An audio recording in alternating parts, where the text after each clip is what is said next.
Assalamu alaikum wa rahmatullahi wa barakatuh, everyone. I hope everyone is doing well in KL and around the world, anyone who is following. Welcome back again to our Ramadan Q&A from, as it is still, sunny Bournemouth. I hope everyone is having a good middle to the Ramadan. A lot of people are commemorating the day of Badr, a special day for the Muslim Ummah. So I hope you're having a good time with that. If you're not commemorating, that's also okay. But inshallah, you're still having a good Ramadan. So in this session, I'm going to elaborate on a question that was pointed out last time. And inshallah, if no one comes up with too many live questions that I can answer, then inshallah I'm going to give my thoughts to homeschooling, and inshallah I hope it gets the ball rolling for a more in-depth conversation about homeschooling and what we can offer our children in the future in this kind of weird school system climate. But okay, so the first question was about the idea of dividing the types of breaking the fast. So actually the question was about a woman's pregnancy or a woman in breastfeeding. Why do the scholars differentiate between someone who breaks their fast for their own health and someone who breaks their fast for someone else's health? Now I'm going to try and make this as simple as possible, because the scholars or the jurists especially have kind of used difficult terms when it comes to this, and there are lots of reasons why we have come up with this differentiation. Now, as we said last week, the main point here is that the types of those who are allowed to break their fast are those who fear for their own health and those who fear for the health of someone else. This is not specific to pregnant women. Often the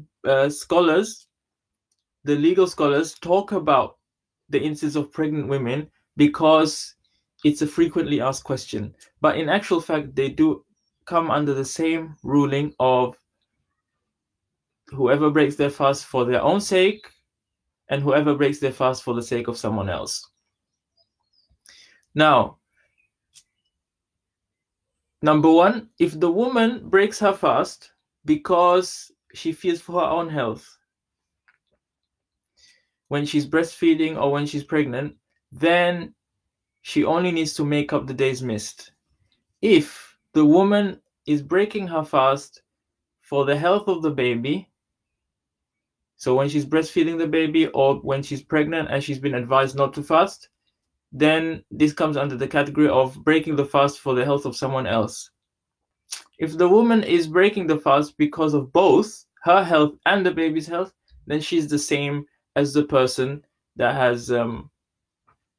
is breaking the fast for their own health. Now let's look at this a bit. Why have we differentiated? In simple terms, because there are two people involved in the breaking of the fast. Now, if one person is involved, which is you, the lady that's breaking her fast because she feels for her own health, whether she's pregnant or whether she's breastfeeding, then it's between her and Allah subhanahu wa ta'ala. So she needs to just make up the days missed.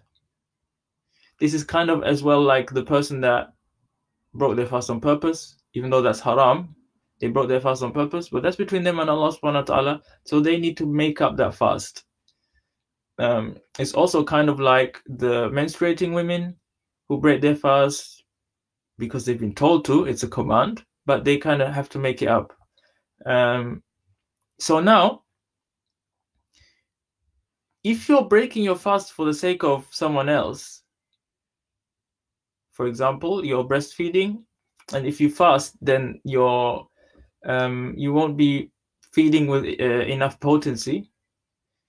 Or if you're pregnant and you don't want the child to have any difficulties in development,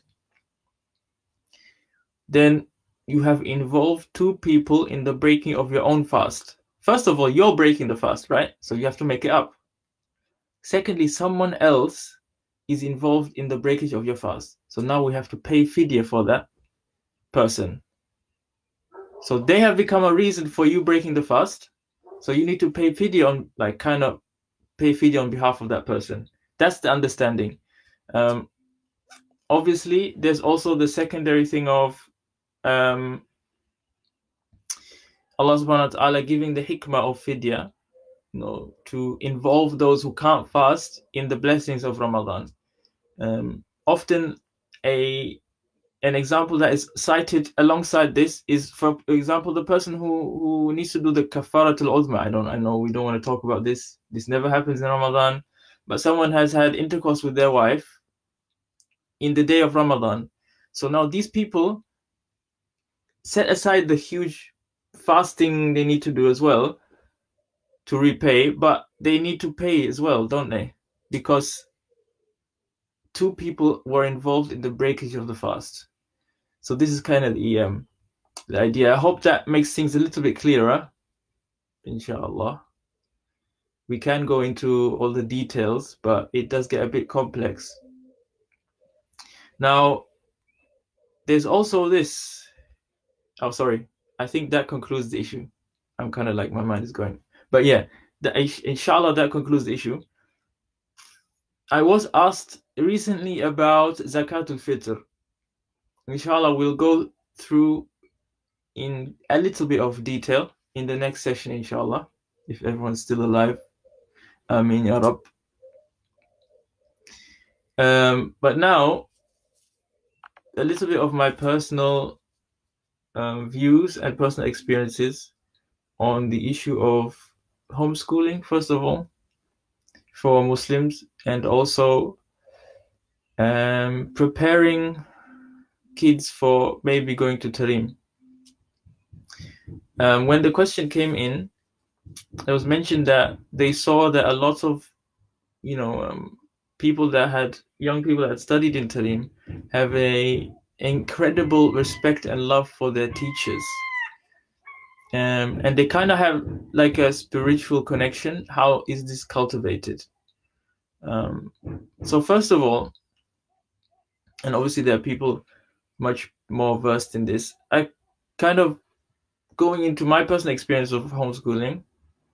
I went to school until I was, how old? 11. I went to primary school. Maybe not so great, but I went to primary school.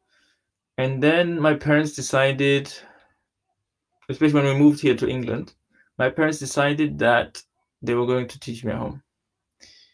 Now, there's always circumstance when it comes to homeschooling, in the sense that everybody is different and everybody is different in what they can and can't do. So I was kind of lucky because my father had just retired, so he was home all the time now. So he kind of took the responsibility of our academic schooling, whereas my mother did more religious and more nurturing based things. So, and it was divided equally amongst my parents until we got older. So my kind of day when we were homeschooling would have been my father teaching me maybe like 2 lessons a day. That was it. And we mainly focus on the liberal arts. So it would be language and maths. That's about it. We didn't really go into things like science. We had a few textbooks, but we didn't really go into it. We didn't go into the humanities either, like history and other things. We did those organically. So, for example,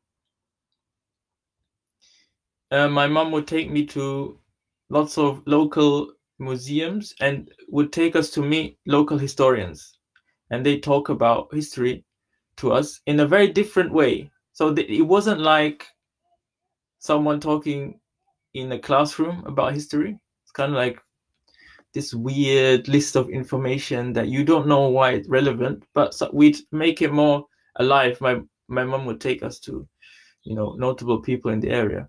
So yeah, we only focus on maths and English like as formal, or maths, English, German, other things like language as a formal kind of thing. So you can see here, one of the main things is time. Like, if you think about schooling, people going to school, it takes a lot of time from their day. And a lot of the things they're studying, they don't need to study at that point, nor in that much detail, nor do they need that much time. That's always something very interesting to think about. Because something that I realized later when I got older, I had to go to school like on and off, so that I didn't have to, what's it called? So that I didn't have to pay for my own exams. We did like the GCSEs and the A levels. I don't know if you still call it O levels in Malaysia. Yeah, so that was like kind of the thing. So when I went to school, I realized that my level in these liberal arts was much deeper than the level of the school kids. And my ability, because of the liberal arts, my ability to understand the subjects I'd never studied, like chemistry and biology and physics, was, I could understand them very quickly because of my background in the liberal arts with my dad. So that was one very interesting thing. Now here we're talking just academically. But secondly, and the most important thing I think for us is to think about is, because people do homeschooling differently, people focus on different things. I'd say mine was a little bit more academic, even though I didn't go to school. But others in the area who did homeschooling and we connected to were very like relaxed when it came to these things. That's cool. That's cool.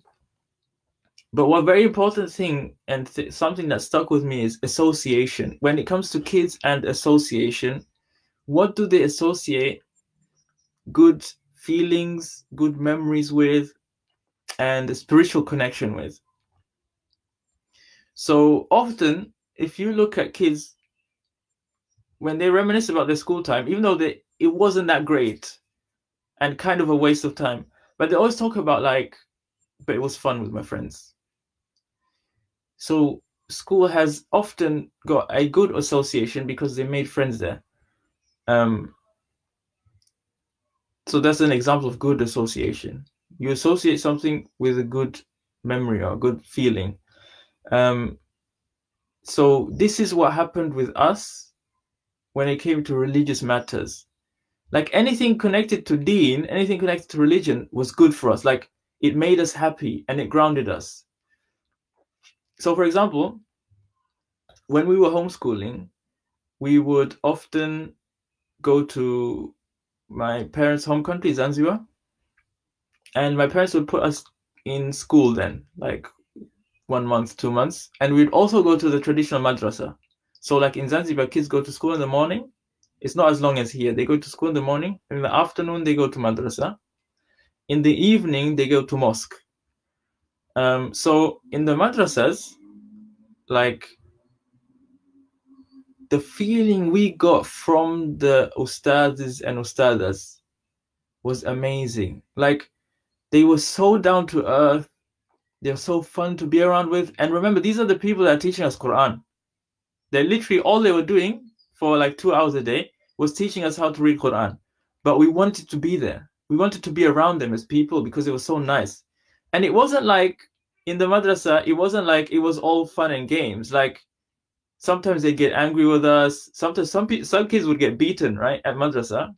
But still, everyone had a good association with madrasa because of the way that the teachers, like the environment they created and the connection they created with the students. Something I never got at school. in Zanzibar, obviously. In Zanzibar at school, it was like a military camp, right? So I never associated something good with school, but madrasa was amazing. And this is where we kind of talk about, you know, I saw Noor in these people, and so they made religion interesting for me. The second thing is, when we were growing up in the household, religion was associated with good people and good stories. So my parents, for example, they had studied with, or they had grown up around people like Habib Omar bin Sumait in Zanzibar, Habib Ahmad Mashhur al-Haddad in East Africa, and also Sayyid Omar bin Abdullah bin Shaykh or Bakar Bin Salem. Now, if I was sat in a gathering where my parents and their friends would talk about their shuyukh, all they would do is tell good stories. Like, it was about jokes. Like, it was never serious. Like, when they talk about Sayyid Omar bin Abdullah, they were like, he told this joke. I remember this story. I remember he did this. I remember. So we start associating. These are the religious teachers of the age, but they're the most interesting human beings and the coolest people we've ever heard of. So again, association. When I grew up, and when I was around 16, when I started, you know, going back to school on and off, I immediately realized that there was something different in my association with religion and other people's. Like, I would have happily gone to school, written on my forehead, I'm Muslim. Like, remember, okay, imagine right here, we are a minority. I remember, like, in my school, it was like 9 Muslims out of so many kids, and not even in the same year group, right? And I would have happily walked around saying, I'm Muslim. I would love to tell people, like, I'm Muslim, or what does Islam say about this? And because it was association, like, I associated it with something good. And that is something that helped develop the connection. Obviously, there are a lot of structural patterns which happened at home, which were able to be cultivated because the time my parents had with us for homeschooling, that allowed us to understand the nature of the Ali Ba'alawi and the people of Tareem. So we would do things like the Mawlid at home, we would do things like Qasaid, and obviously, as I said, they would always mention funny stories or anecdotes about their teachers. They would also share wisdoms and books that were written by them. So when I grew up, I already had a very good idea of what it is. Coming to Tareem then, nothing was a shock to me. Nothing was new for me. It was all, I was just like following the groove. I knew what was happening. It was just slightly different, if you get what I'm saying. Often I see, we were in Tareem, and people who have been to Tareem will attest to this as well, especially coming from the West. People come and they're fascinated. They kind of have this like idea of, and they associate things in Tareem and things that are going on in Tareem with things that they've seen before. So for example, they start thinking about the Ali Ba'alawi as a tariqa, the Sufi way, as if it's like a club, or, you know, as if it's a specific structure, when it's far more organic than that. If you read about the Ali Ba'alawi, it's far more organic than that. And you can see how it's permeated into the people of Tareem, and also the places that the Ali Ba'alawi have naturally manifested in, like Southeast Asia, India, and East Africa. You see that it's a very natural association. So essentially, everybody is in the tariqah. They don't even know what tariqah means. So there's this kind of overzealous behavior, and wrong association when people come to Tareem as newcomers, because they've never been associated with it before. They've never understood such a traditional pattern before. And this is very important to instill in households, that you understand a pathway organically.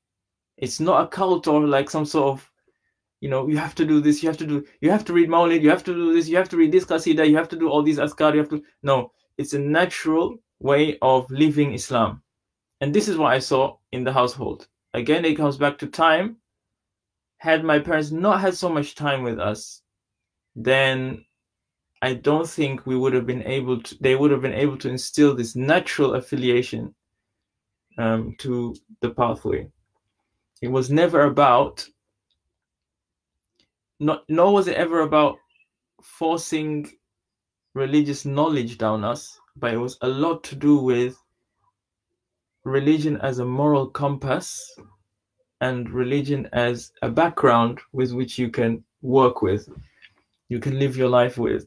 So we learned how to read Quran at home. My mom would take a lot of time to do that with us. We learned some basic things, but they were all lived. It wasn't like going through some sort of Islamic curriculum. And I think that was very important for me to understand how it works. In Tareem, we went through the curriculums, but with a very good background and association to the religion in the first place. So I think pointers for people to think about is, first of all, have a look at the videos of Sayyid Muhyiddin talking about Islamic education and the importance of instilling adab, a good character, before information. It's not about becoming the next Hafiz Quran. It's not about memorizing Bukhari. It's about living Islam. And he'll know, and he's got a lot of theoretical information for that. Secondly, think about yourself as a parent. How can you practically do these things without making it a formal experience? How are you living Islam? How are you getting your kids to live Islam in a way that they don't even associate it with learning or lessons? It just happens. It just naturally occurs. And then thirdly, if you want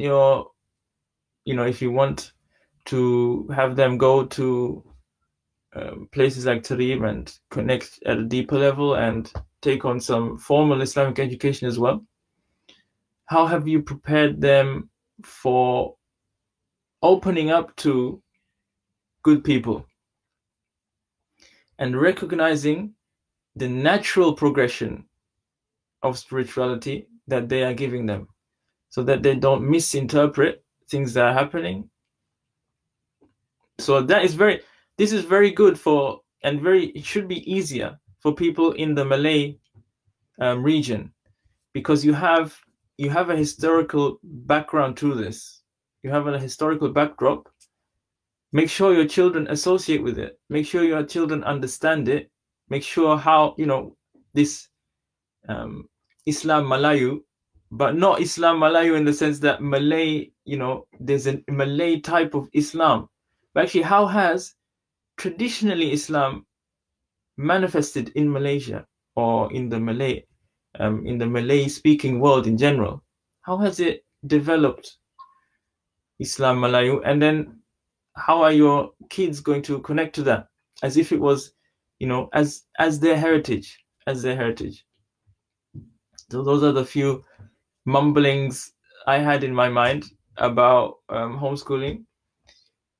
I think it would be a good idea. I know Sayyid Zain has some views on homeschooling as well. Probably a good idea to have like an open discussion about this at some point, not necessarily in Ramadan, but at some point. And I can have something, people can prepare more. I don't have to be part of it. I'm just, giving out the idea here. People can be prepared more, talk about it, as a subject, and map out a future if people are planning to do this for their children, setting aside our criticisms of the current systems of education. That is a completely different thing. And this is one of the reasons why we do homeschooling as well. But that is all I wanted to add. Inshallah, we will talk about Zakatul Fitr next time and any other questions people may have. And Otherwise, we'll go through a list of frequently asked questions in Ramadan, and we can start discussing Hari Raya and the sunnahs of Hari Raya as worship. Wa sallallahu ala sayyidina Muhammad wa alihi wa sallam. See you next time.